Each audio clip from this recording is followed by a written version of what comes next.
Olá pessoal, bom dia! Tudo bem? Estamos iniciando mais um dia. Hoje é dia 8 de julho do mês 7, não é? Hoje é quinta-feira. Isso aí, estamos quase no finalzinho da semana, não é mesmo? Então, hoje nós vamos aprender qual letra mesmo de novo?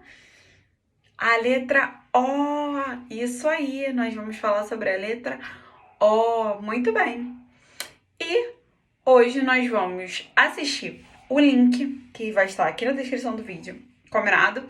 Da letra O do ABC para as crianças, tá bem? É um clipe bem legal.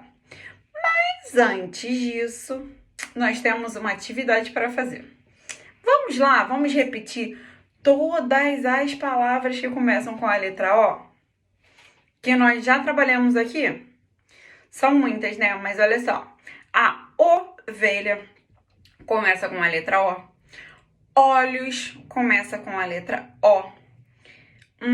Onça começa com a letra O. Ovo começa com a letra O. Orelha começa com a letra O.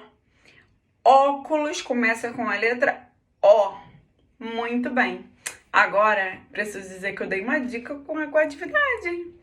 A atividade de hoje tá lá na página. Quem não tem, vai fazer os desenhos, tá? E vai fazer a letra aqui pra criança poder fazer o quê?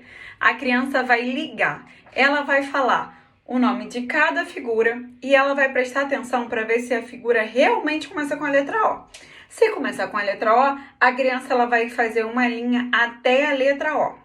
Combinado? Depois, quem quiser, pode pintar, tá bem? Pode colorir. Mas a intenção, família, é que a criança ela faça sozinha a atividade. Ah, mas o meu filho não sabe ainda. É errando que se aprende. Sabe por quê? Porque se a gente responder todas as vezes o exercício pro seu filho, no caso, quando as aulas voltarem, eles não vão ter vocês lá.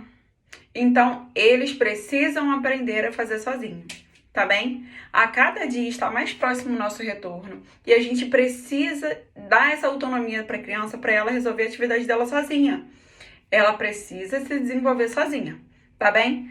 Mas, Gabi, eu tô aqui para ajudar. Sim, você tá aqui para ajudar. Você tá aqui para ler a atividade, pedir para a criança repetir o nome da figura e observar para ver se ela faz essa boquinha aqui, ó, da letra O, para poder falar. Se ela fizer, beleza, ela vai lá e vai fazer uma linha, tá bem? Mas o ideal, eu peço, por favor, é que vocês estimulem para que eles desenvolvam essa autonomia sozinhos, tá bem?